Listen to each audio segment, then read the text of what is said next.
एक छोटे से गांव में अर्जुन नामक एक व्यक्ति रहता था जो अपनी जिंदगी से बहुत निराश था। उसे काम में समस्याएं, व्यक्तिगत संबंधों में संघर्ष और निराशा का गहरा एहसास था। एक दिन अपनी परेशानियों से तंग आकर अर्जुन ने सुना कि पास के जंगल में एक ज्ञानी श्री कृष्ण ध्यान कर रहे हैं। उत्तर की आशा में अर्जुन ने उनका मार्गदर्शन पाने का निर्णय लिया। जैसे ही अर्जुन उस शांत स्थान पर पहुंचा जहां श्री कृष्ण ध्यान कर रहे थे, उसे एक शांति का एहसास हुआ।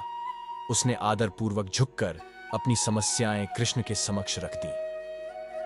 श्री कृष्ण ने अपनी आंखें खोलीं और अर्जुन की ओर दयालुता से मुस्कुराए। प्रिय अर्जुन, जीवन चुनौतियों से भरा है, लेकिन ये चुनौतियां आपको तोड़ने के लिए नहीं, बल्कि आकार देने के लिए हैं। श्री कृष्ण ने आगे कहा, परिणामों से आसक्ति से निराशा उत्पन्न होती है। अपने कर्तव्यों पर ध्यान केंद्रित करो, परिणाम की चिंता किए बिना। यह सिद्धांत, जिसे निष्काम कर्म कहते हैं, शांति और स्पष्टता ला सकता है। अर्जुन को यह समझ में आने लगा कि उसकी चिंताओं का संबंध परिणामों से आसक्ति से है। श्री कृष्ण के शब्दों ने उसे आंतरिक शांति और संकल्प का मार्ग दिखाया। नई स्पष्टता के साथ अर्जुन अपने गांव लौट आया। उसने श्री कृष्ण के उपदेशों को अपनाया, अपने कर्तव्यों पर ध्यान केंद्रित किया और परिणामों की चिंता को छोड़ दिया।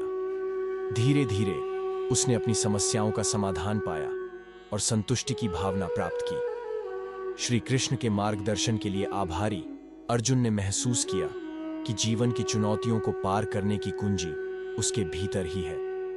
उसका हृदय कृतज्ञता और शांति से भर गया। अर्जुन की यात्रा हमें सिखाती है कि सच्ची शांति और प्रेरणा हमारे भीतर से आती है। अपने कर्तव्यों पर ध्यान केंद्रित करके और परिणामों की आसक्ति को छोड़कर हम जीवन की चुनौतियों का सामना गरिमा के साथ कर सकते हैं।